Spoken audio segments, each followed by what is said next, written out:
Tenez, si vous voulez bien envoyer cette petite carte à Nicolas Sarkozy de notre part, ça fait des mois qu'on souhaite une audience, on ne veut pas être reçu, donc aujourd'hui on est en colère. Nous sommes orthophonistes, on est dans la rue. Il suffit de l'envoyer sans la timbrer, c'est gratuit. Tenez, voilà, bonne journée à vous, au revoir. Alors cela fait des années que les dossiers qui sont traités au niveau de la Fédération nationale des orthophonistes sont en souffrance. Cela concerne à la fois la formation initiale des professionnels, ça concerne bien entendu la lettre clé, donc les honoraires, les indemnités de déplacement, également la formation continue. Donc notre profession aujourd'hui a beaucoup d'inquiétudes. Elle l'a manifesté d'une première fois lors de son congrès fédéral à Vichy en juin dernier, où Roselyne Bachelot avait été invitée mais n'avait pu se rendre pour cause d'agenda chargé. On peut comprendre avec le mondial de football. Alors aujourd'hui nous sommes en colère, nous ne sommes reçus ni à l'Élysée, nous ne sommes écoutés donc ni à l'Élysée, ni auprès de nos instances dirigeantes et nos tutelles, notamment le ministère des Affaires sociales et de la Santé. Donc nous sommes dans la rue pour que nos patients nous soutiennent dans notre action pour qu'enfin on puisse entendre nos revendications.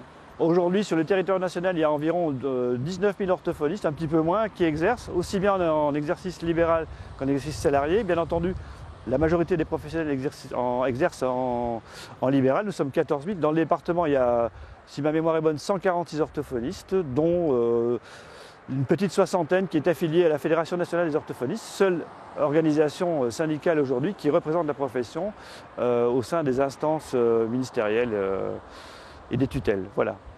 Quelle est votre crainte principale finalement Alors, nous avons plusieurs craintes. La première, c'est que notre convention nationale, avec la mise en œuvre de la loi HPST et la création des ARS, mais que notre convention nationale ne soit plus en fait qu'une coquille vide, que nous n'ayons plus de possibilité de négocier directement sur les actions qui sont importantes pour notre profession, comme notre formation initiale, notre formation conventionnelle, et également la lettre clé qui est en fait la base de notre rémunération lorsqu'on est en libéral. Puisqu'il faut savoir que lorsque les ARS seront en place, nous ne serons représentés, nous, orthophonistes, qu'au sein des URPS, Union régionale des professionnels de santé, qui seront donc des professionnels désignés, issus de l'ensemble des professions médicales, et que ces URPS n'auront plus qu'une voix consultative au niveau des ARS. Donc, pas de pouvoir de négociation directe, simplement un pouvoir de consultation. Et ça, nous ne le voulons pas. Nous voulons vraiment pouvoir décider nous-mêmes, en concertation avec nos tutelles bien entendu, pour l'avenir de notre profession. Et ce n'est pas le cas aujourd'hui. Je tiens aussi à faire une petite parenthèse sur le